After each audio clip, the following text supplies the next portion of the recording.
Science and scientific advancements in the last 100 years or so have undeniably made a huge difference to the lives of many people. These advancements have been useful and made the world a more open and connected place. Television, mobile phones, the internet, gaming, and many other ideas and inventions have improved the lives of millions of people around the world.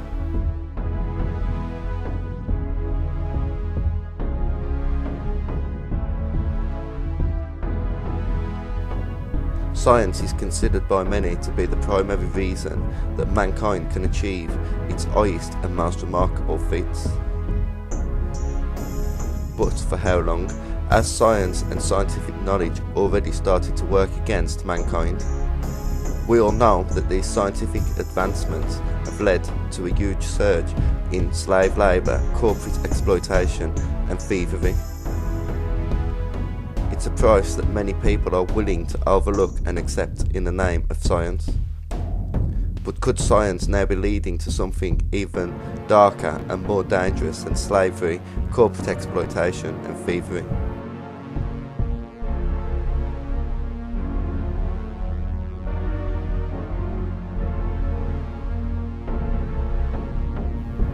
Is modern day science going to end up disconnecting the same people that it once connected?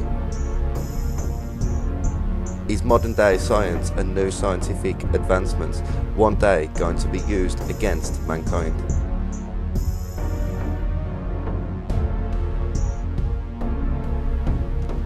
We are already monitored on a daily basis. Over the last 10 years, internet surveillance has become much more prevalent, normalised and accepted, same as internet censorship. Is this just the tip of the iceberg? And when will science cross the line and turn from something useful into something dangerous? Many people believe it already has.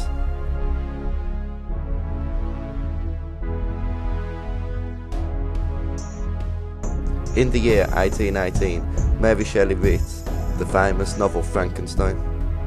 This is a story of an obsessed scientist that devoted much of his life creating a living human.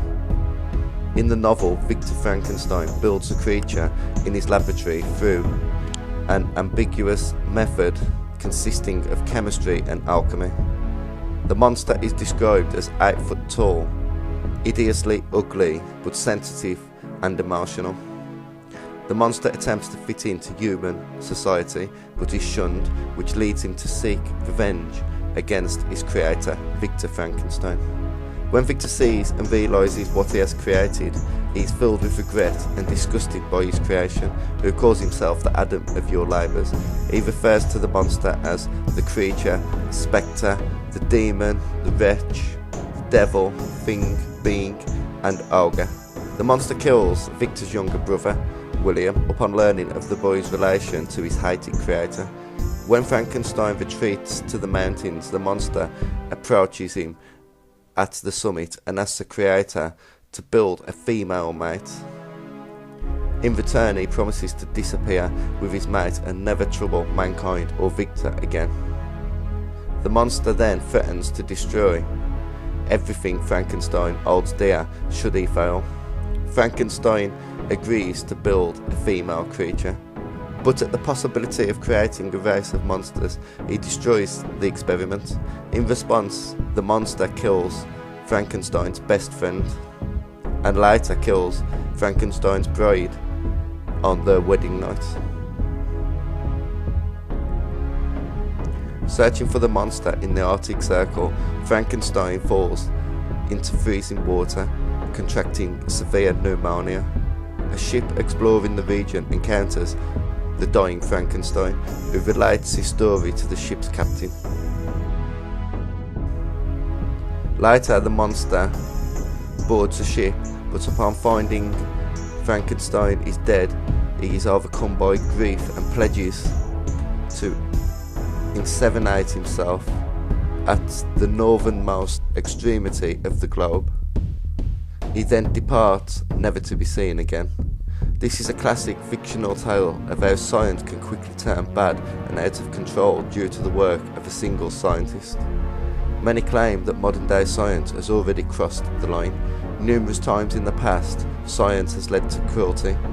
Animals are regularly subjected to insanely cruel experiments in the name of progress, as science used animals to observe things like diseases, chemical reactions and medicine.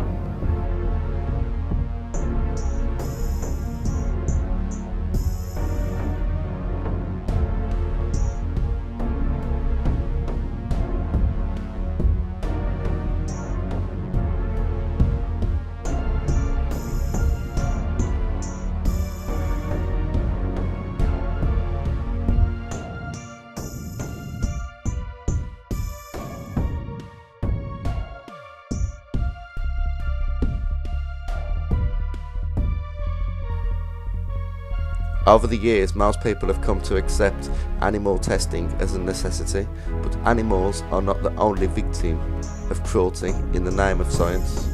Time after time, humans have also been used as scientific subjects, many times against their will or knowing. In 1951, American dermatologist Albert Kligman reported to work at Pennsylvania's Holmesburg prison to study ringworm. Kligman eventually expanded his research into live drug trials. In these trials, he began exposing prison inmates with dioxin. Dioxin was the active ingredient in Agent Orange, a chemical used in the United States herbicidal warfare program in Vietnam.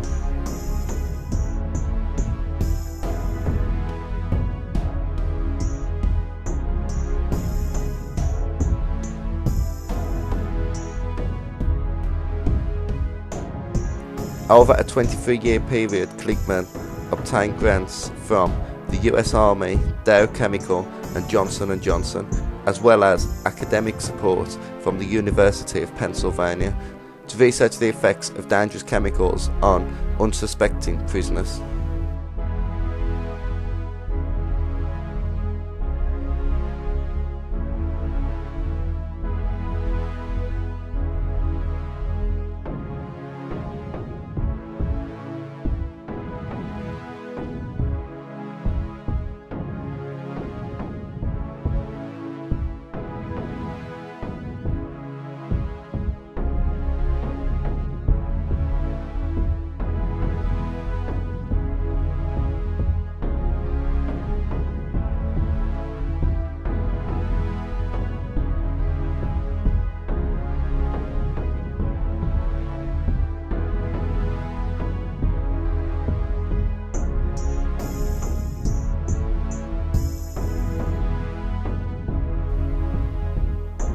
In the course of 10 years, American forces sprayed nearly 20 million gallons of the chemical Agent Orange, Laos and parts of Cambodia in an effort to deprive guerrilla fighters of cover by destroying plants and trees where they could find refuge.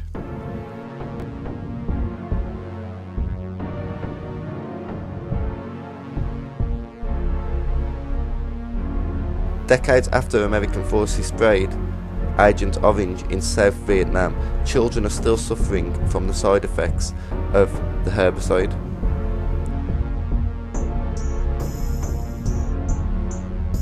According to the Vietnam Red Cross, about 1 million Vietnamese people have now been affected by Agent Orange, including 150,000 children suffering from birth defects, as reported by CNN.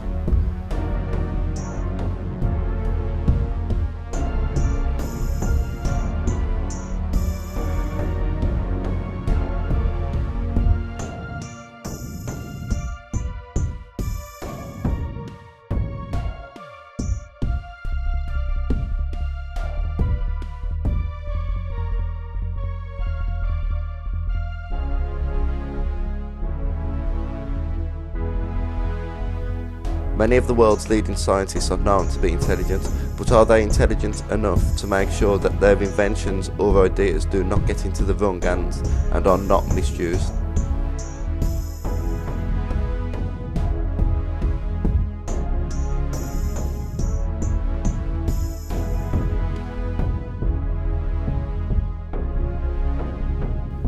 How far is modern day science willing to go? Many so-called online conspiracy theorists claim that human cloning is already performed by some sections of science. There are many contrasting stories online about human cloning, from claiming that we are on the verge of new scientific developments edging closer to human cloning, to other reports that claim that human cloning has existed and been used as early as the 1920s and kept top secret. Several European countries, including France, Germany and Switzerland, have banned the creation of cloned human embryos for reproduction or therapeutic purposes. England, Singapore, Sweden, China and Israel allow cloning for research but prohibit it for reproduction.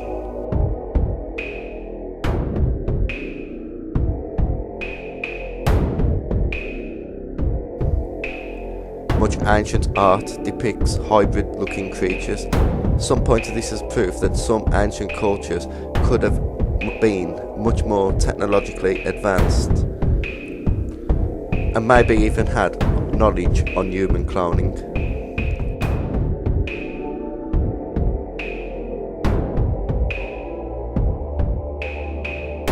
In fact, some of the online community believes that human cloning is used heavily in Hollywood and by the super rich. Some people believe that many celebrities have either retired or died only to be cloned in order to carry on selling the product. These theories are sometimes ridiculed, despite the fact that they are scientifically plausible. The trouble is it's hard and maybe impossible to find any real evidence proving the theories right or wrong.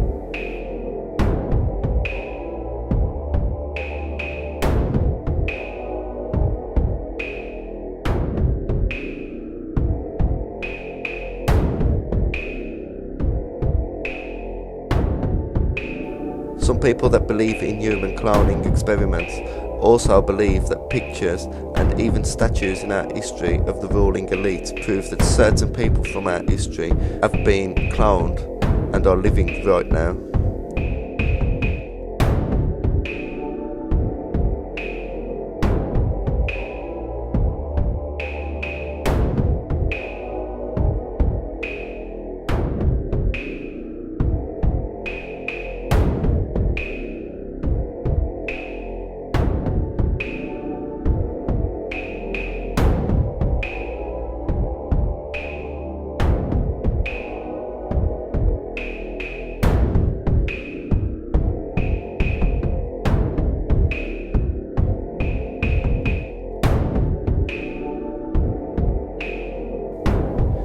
Most people in Britain think of Dolly the sheep when they think of animal cloning, but Dolly the sheep was not the first animal to be cloned.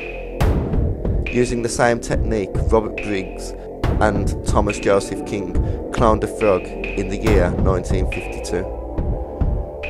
Robert Briggs and Thomas Joseph King were scientists at the Institute for Cancer Research of Lancashire Hospital Research Institute when the work was conducted.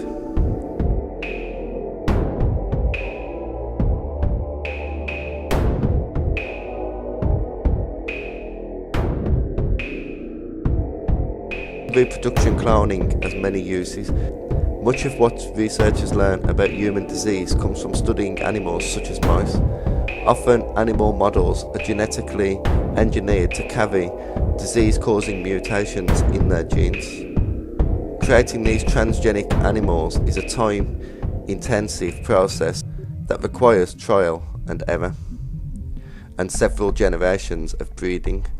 Cloning could help reduce the time needed to make a transgenic animal model, and the result would be a population of genetically identical animals. This is perfect for scientific studies.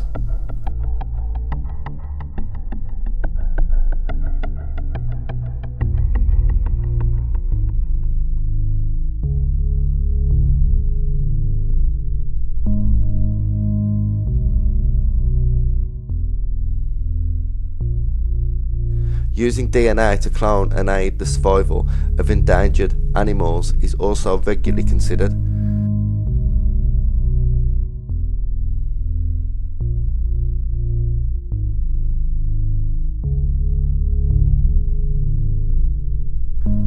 Some supporters of cloning even suggest the possibility of cloning geniuses to help speed up the development of science and technology, which they claim could be very beneficial to mankind.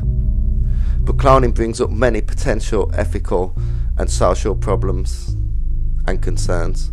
Some people fear a race of superhumans could result, as well as cloning farms.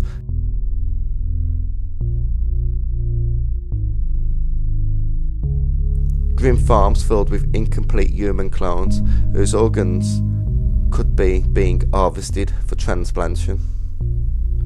The truth about human cloning and how regularly it is used, and even much of the history to it, remains unknown. But the possibility that human cloning could be used by scientists or anybody with the money and the resources is much more realistic than most people are led to believe.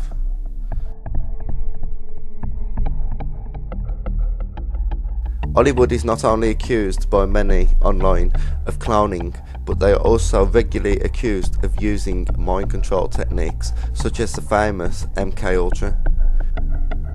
People that believe this point to evidence like extremely high celebrity suicide rates, drug issues and depression. They describe as glitches, which is when a celebrity literally goes back to an empty-minded state while in the public eye. It is also known that many celebrities suffer from a condition called multiple personality disorder. Britney Spears, Johnny Depp, Serena Williams, and an endless list of other celebrities, ranging from professional athletes to rappers and actors, are said to suffer from multiple personality disorder, sometimes called dissociative identity disorder, which is, according to some researchers and victims, regularly used and sometimes even deliberately triggered when using MKUltra. This condition causes many celebrities to believe that different personalities are sharing their body with them.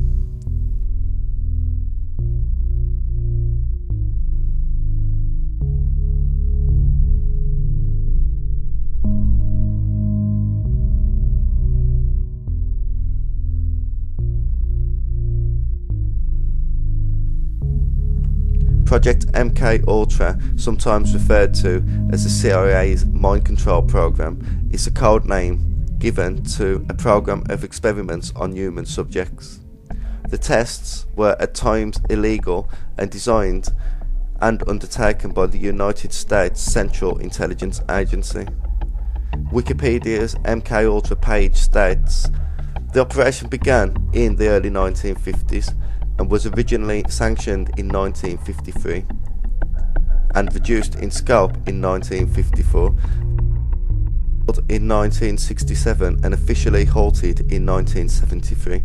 The program engaged in many illegal activities, including the use of unwitting US and Canadian citizens as its test subjects, which led to controversy regarding its legitimacy. MKUltra used numerous methods to manipulate people's mental states and alter brain functions, including the surreptitious administration of drugs, especially LSD and other chemicals, hypnosis, sensory deprivation, isolation, verbal and sexual abuse, as well as other forms of psychological torture. The project MKUltra was broad, with research undertaken at 80 institutions, including 44 colleges and universities, as well as hospitals, prisons and pharmaceutical companies. The CIA operated through these institutions using front organisations, although some top officials at these institutions were aware of the CIA's involvement. As the US Supreme Court later noted, MKUltra was concerned with the research and development of chemical, biological and radiological materials capable of employment in clandestine operations to control human behaviour.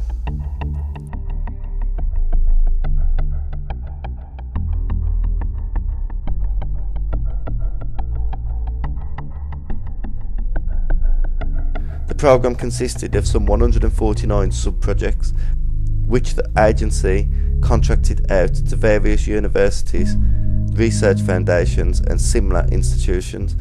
At least 80 institutions and 185 private researchers participated. Because the agency funded MKUltra indirectly, many of the participating individuals were unaware that they were dealing with the agency. Project MKUltra was first brought to public attention in 1975 by the Church Committee of the US Congress and Gerald Ford Commission to investigate CIA activities within the United States. Investigative efforts were hampered by the fact that CIA Director Richard Helms ordered all MKUltra files to be destroyed in 1973. The Church Committee and Rockefeller Commission investigations relied upon sworn testimony of the direct participants, and the relatively small number of documents that survived Richard Helms' destruction order. In 1977, a Freedom of Information Act request uncovered a cache of 20,000 documents relating to Project MKUltra, which led to Senate hearings after the same year. In July 2001, some surviving information regarding MKUltra was declassified. One 1955 MKUltra document gives an indication of the size and range of the effort. This document refers to the study of an assortment of mind-altering substances described as follows: substances which will promote illogical thinking, impulsiveness to the point where the receptant, substances which increase the efficiency of mentation and perception, materials which will cause the victim to age faster/slower in maturity, materials which will promote the intoxicating effect of alcohol, materials which will produce the signs and symptoms of recognized diseases in a reversible way, so that it may be used for malingering, etc. Materials which will cause temporary/permanent brain damage and loss of memory. Substances that will enhance the ability of individuals to withstand privation, torture and corrosion during interrogation and so-called brainwashing. Materials and physical methods which will produce amnesia for events preceding and during their use. Physical methods of producing shock and confusion over extended periods of time and capable of surreptitious use. Substances which produce physical disablements such as paralysis of the legs, acute anemia and etc. Substances which will produce a chemical that can cause blisters. Substances which alter personality structure in such a way that the tendency of the receptant to become more dependent upon another person is enhanced. A material which will cause mental confusion of such of a type that an individual under its influence will find it difficult to maintain a fabrication under questioning. Substances which will lower the ambition and general working efficiency of men when administered in undetectable amounts.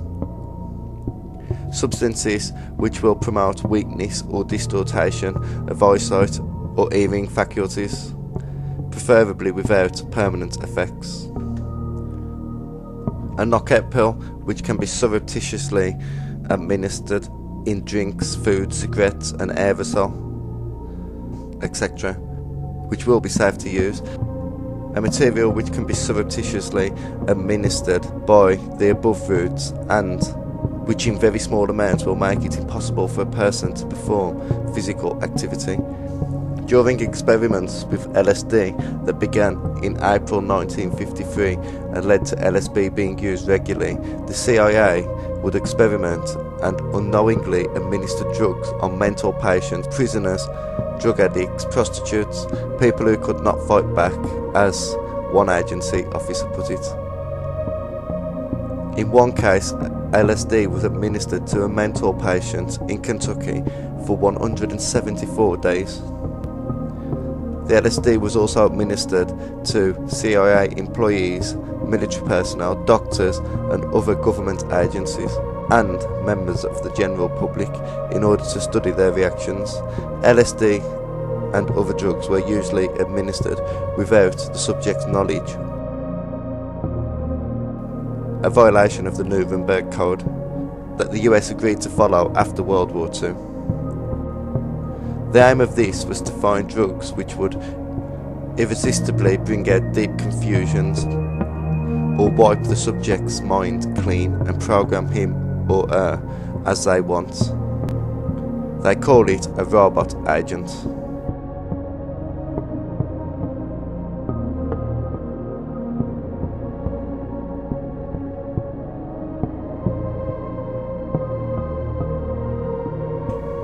As well as mind control, time travel is widely discussed online.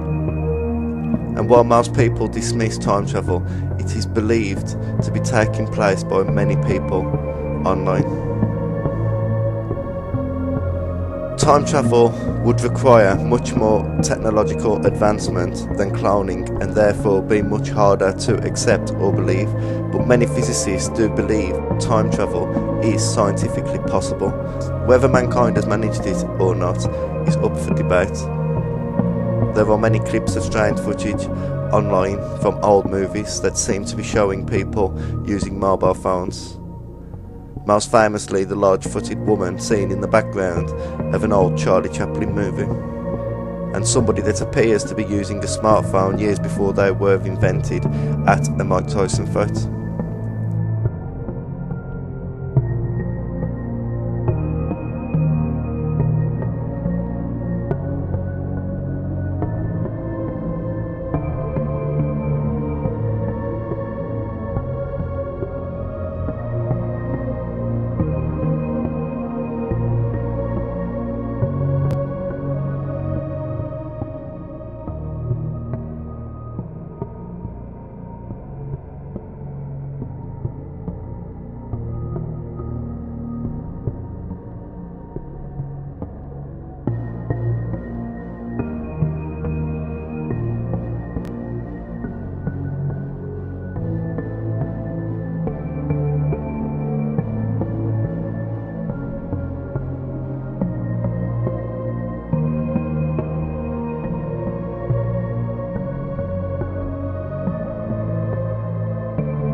As well as old photographs and small video clips with futuristic gadgets like mobile phones.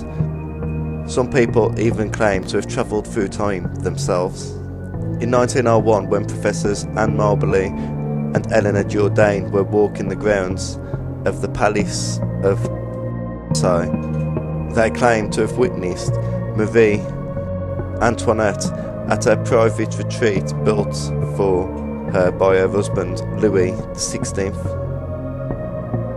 They claim she was sketching and completely oblivious to her surroundings, Marie Antoinette was one of the last royals to live at the palace. She was executed in 1793 after the monarchy was abolished in 1792.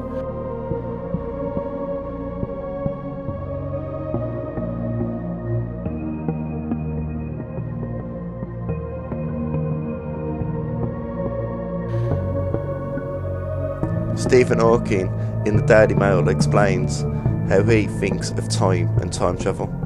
Physicists have been thinking about tunnels in time too, but we come at it from a different angle.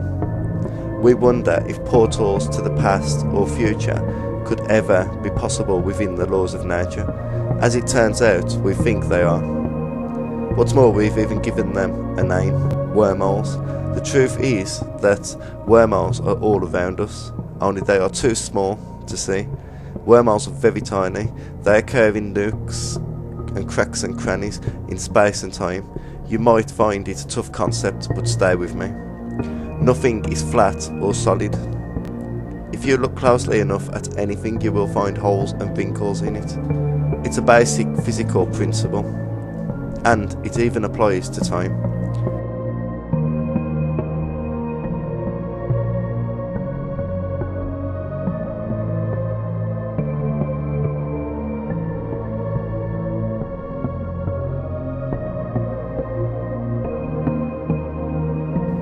Even something as smooth as a pool ball has tiny crevices, wrinkles and voids.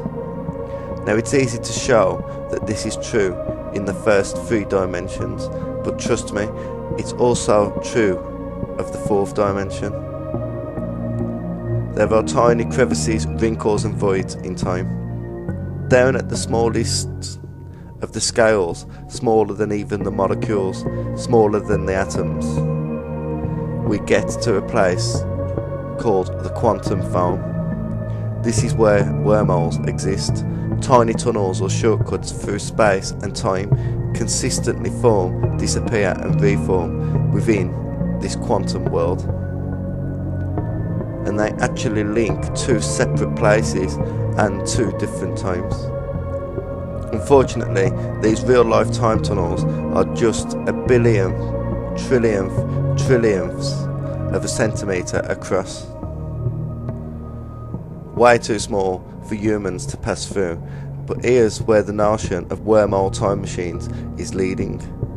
Some scientists think it might be possible to capture a wormhole and enlarge it trillions of times to make it big enough for a human or even a spaceship to enter. Given enough power and advanced technology, perhaps a giant wormhole could be constructed in space. I'm not saying it could be done, but if it could be, it would be a remarkable device. One end could be here near Earth, and the other end far, far away, near some distant planet. Theatrically, a time tunnel or wormhole could do even more than take us to other planets. If both ends were at the same place and separated by time instead of distance, the ship could fly in and come out still near Earth, but in the distant past.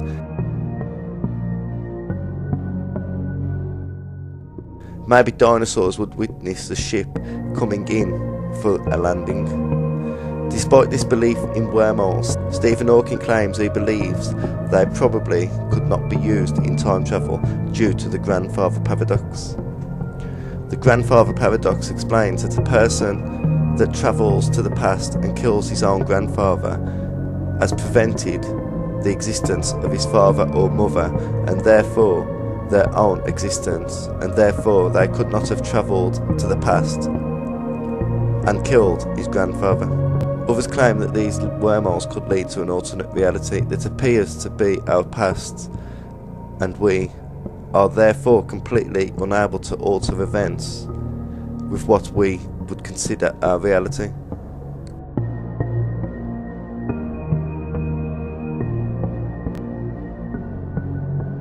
Stephen Hawking adds, "This does not make time travel impossible. I do believe in time travel to the future. Time flows like a river, and it seems as if each of us is carried relentlessly along by time's currents. But time is like a river in another way. It flows at a different speed in different places. That is the key to travelling to the future. The idea was first proposed by Albert Einstein 100 years ago. He realised that there should be places where time slowed down and other places where time speeds up. He was absolutely right, and the proof is right above our heads, up in space. This is the Global Positioning System, or GPS. A network of satellites is in orbit around Earth. The satellites make satellite navigation possible, but they also reveal that time runs faster in space than it does down on Earth. Inside each spacecraft is a very precise clock, but despite being so accurate, they all gain around 1/3 of a billionth of a second every day. The system has to correct for the drift. Otherwise, that tiny difference would upset the whole system, causing every GPS device on Earth to go out by about 6 miles a day. You can just imagine the mayhem that would cause. The problem doesn't lie within the clocks. They run fast because time itself runs faster in space than what it does down below. The reason for this extraordinary effect is the mass of Earth. Einstein realised that matter drags on time and slows it down like the slow of a river.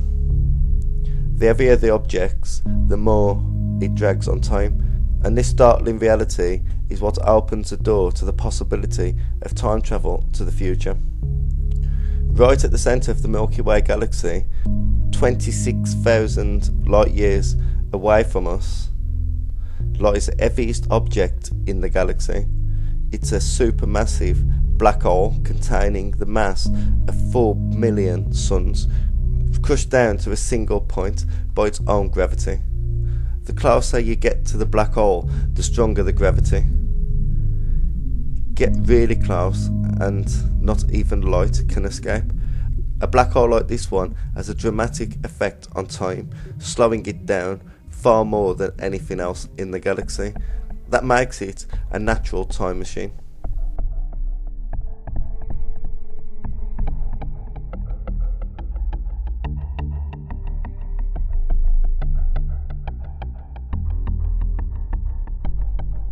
The Large Hadron Collider is the world's largest and most powerful particle collider, the most complex experimental facility ever built, and the largest single machine in the world.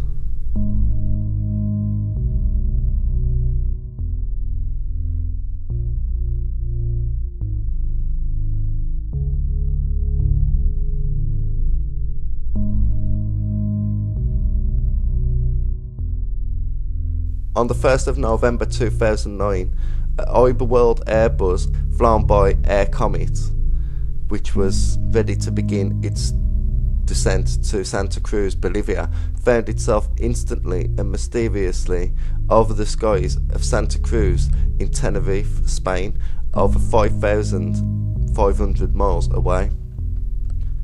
One day later, CERN lost power at the Large Hadron Collider and announced some days later in a statement that a bird had dropped a piece of baguette onto the machinery, causing the slowdown. Some people did not believe their explanation for the closure and claim that maybe the event on the plane and the closure of the Large Hadron Collider were connected.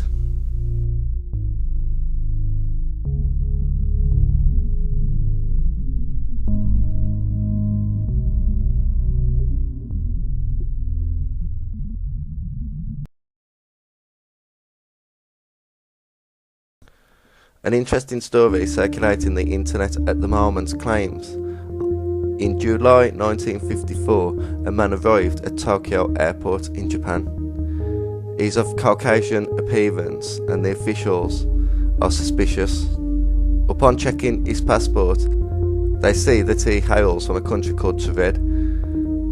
The passport looked genuine except for the fact that there is no such country. The man is interrogated and asked to point out where his country is on the map. He immediately points his finger towards Andorra. but becomes angry and confused when he's never heard of Andorra and can't understand why his homeland of Tvered isn't there. According to him, it should have been there, for it had existed for more than 1,000 years. Custom officials found him in possession of money from several different European currencies, and according to some reports, even unknown currencies. His passport was stamped by many airports around the globe, including previous visits to Tokyo. Baffled, they took him to a local hotel and placed him in a room with 2 guards outside until they could get to the bottom of the mystery. The company he claimed to work for had no knowledge of him,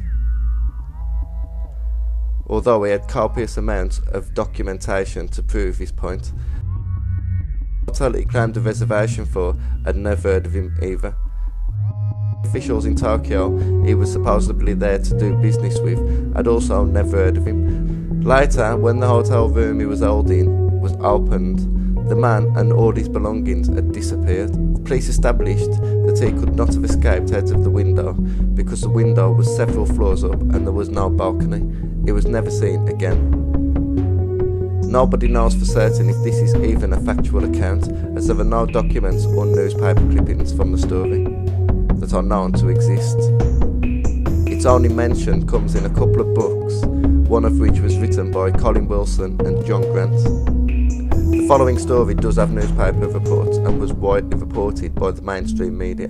On the 28th of January 2003, Andrew Carlson was arrested and detained for insider trading at Wall Street.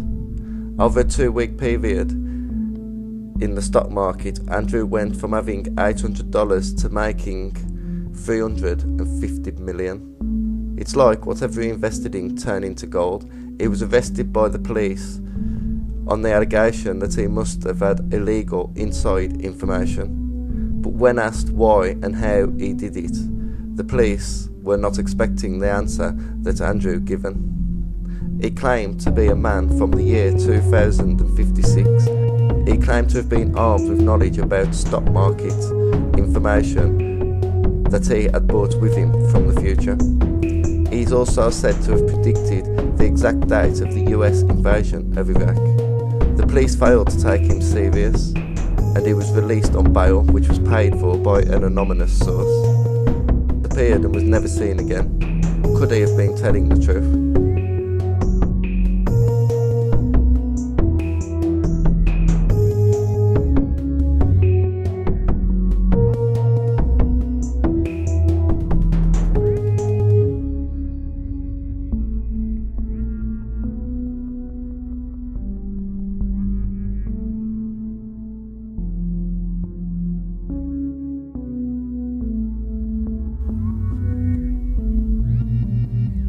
Could these people have come from a different time or even a different reality?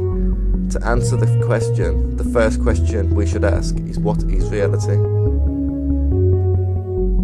Niels Bohr, a Danish physicist who made significant contributions to understanding atomic structure and quantum theory, once said, "If quantum mechanics hasn't profoundly shocked you, you haven't understood it." Quantum physics has left scientists all over the world baffled, especially with the discovery that our physical material reality isn't really physical at all. Everything we call real is made of things that cannot be regarded as real.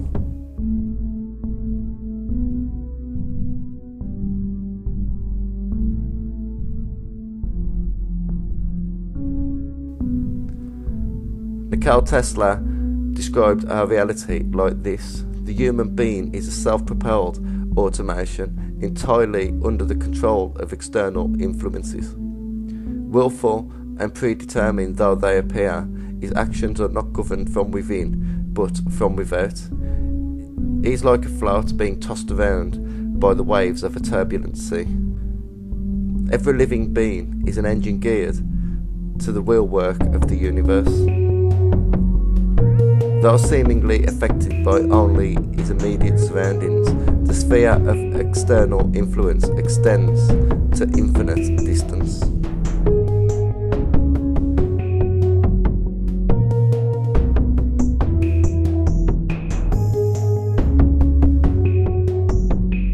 Most scientists believe that we are made of cells, and cells are made of atoms. More specifically, cells are structures made up of billions of molecules, and each molecule is composed of atoms. In turn, atoms are comprised of subatomic particles called protons, electrons and neutrons, and those are made of even smaller particles called quarks. Atoms have been observed passing through solid objects in a process called quantum tunneling. In 2012, Serge Roche and David J. Wineland were jointly awarded the 2012 Nobel Prize for Physics for groundbreaking experimental methods that enable measuring and manipulation of individual quantum systems. They prove the correctness of the bizarre properties of quantum mechanics, that electrons and atoms can be in two places at the same time. Some physicists claim this to be proof of alternate realities. If a single atom can be in multiple places at the same time and we're made of atoms, then does that mean that we can also be in multiple places at the same time?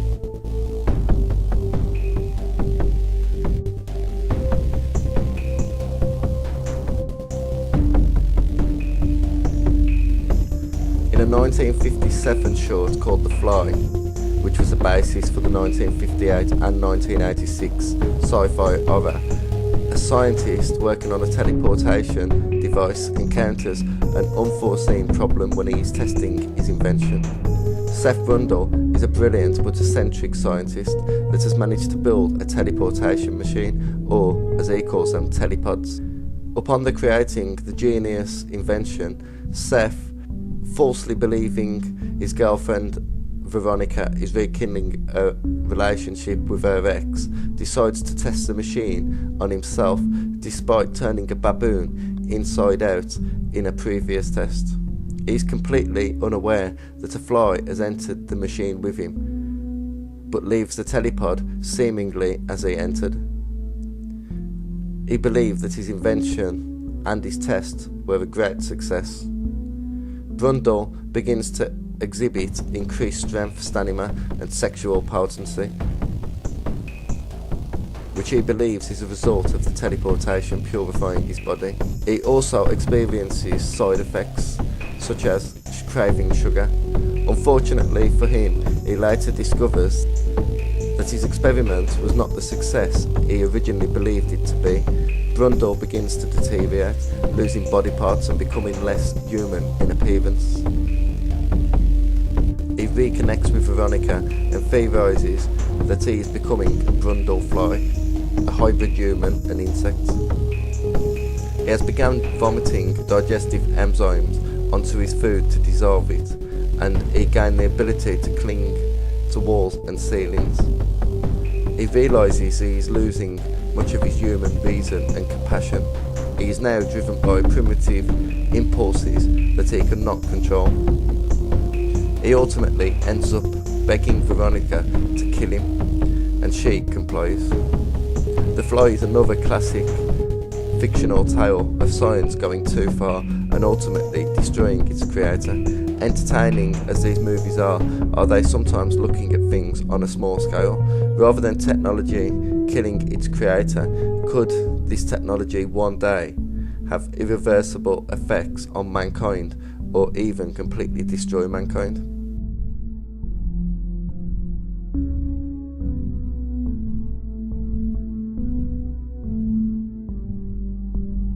Teleportation abilities are also claimed by many online to exist, as well as invisibility cloaks, anti-gravity technology, and many other scientific advances that we the public are not informed about.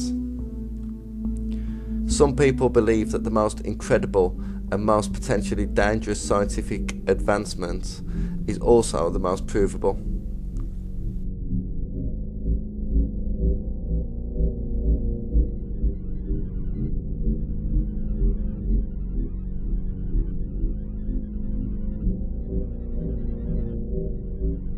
On the 5th of December 2013, Nelson Mandela died.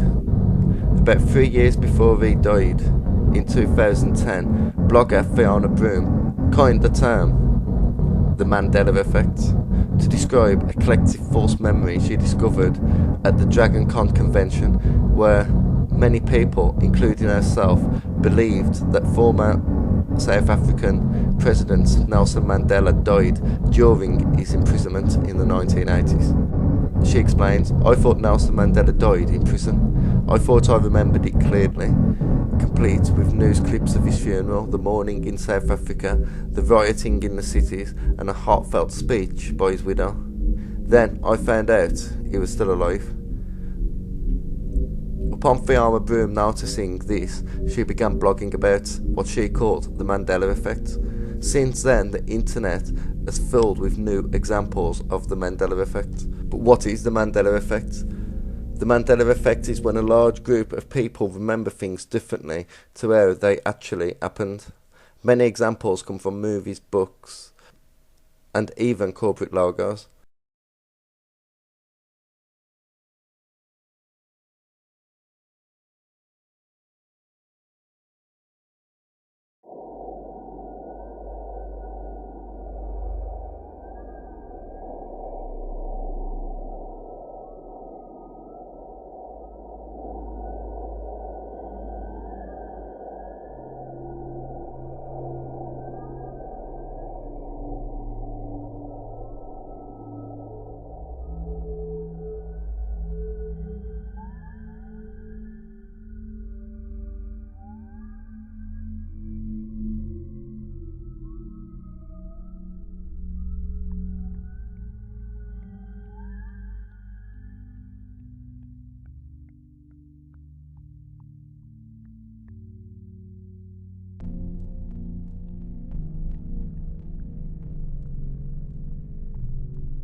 Believers in the Mandela effect claim that certain events are actually different now to what they were when they were originally created.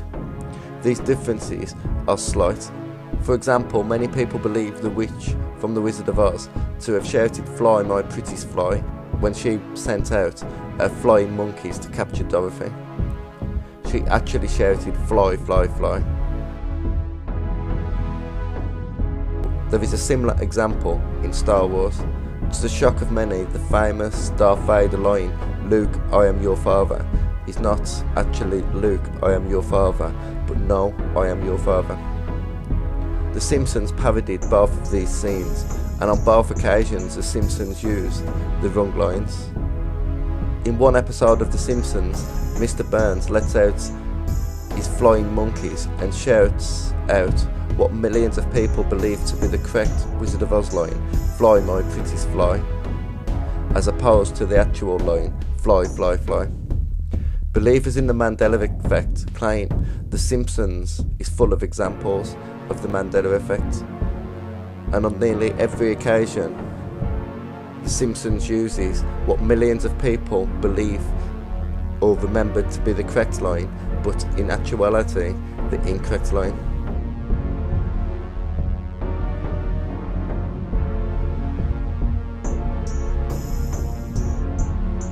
There are literally millions of people that claim to have these false memories, and explanations to what is going on vary, from people remembering things incorrectly to scientists at CERN somehow altering or even putting us into a slightly different reality. Explanations to why CERN might have done this also range massively. Some claim that they may be attempting time travel after Earth was destroyed in a major war. Others claim that it could just be a mistake. Whatever the reason, many people online believe CERN are dangerously playing with the unknown when it comes to the Large Hadron Collider.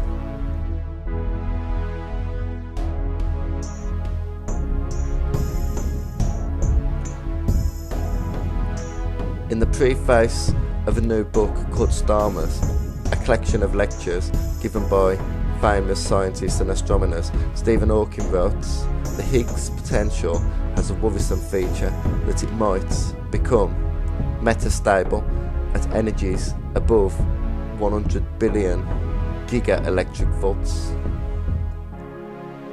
This could mean that the universe could undergo a catastrophic vacuum decay, with a bubble of the true vacuum expanding at the speed of light. This could happen at any time and we wouldn't even see it." He also points out that an accelerator that reaches 100 billion giga-electron volts would need to be larger than Earth, and therefore is unlikely to be funded in the present economic climate. If Stephen Hawking believes that a large hadron collider the size of Earth could be catastrophic to the whole universe, then you would probably think a nearly 17 mile large hadron collider could easily be catastrophic to Earth. To suggest it could have unexpected or unexplained results is not really that far-fetched. What kind of reality could they have potentially moved us into? If the Mandela effect is true or caused by CERN, what kind of reality could they potentially have moved us into? If they keep doing it, could they move us into realities that become more and more different and strange? Could the reality shift potentially make it easier for strange creatures or entities to share and affect our reality? Many claim that CERN should stop doing what they are doing for the safety of us all, but could it already be too late?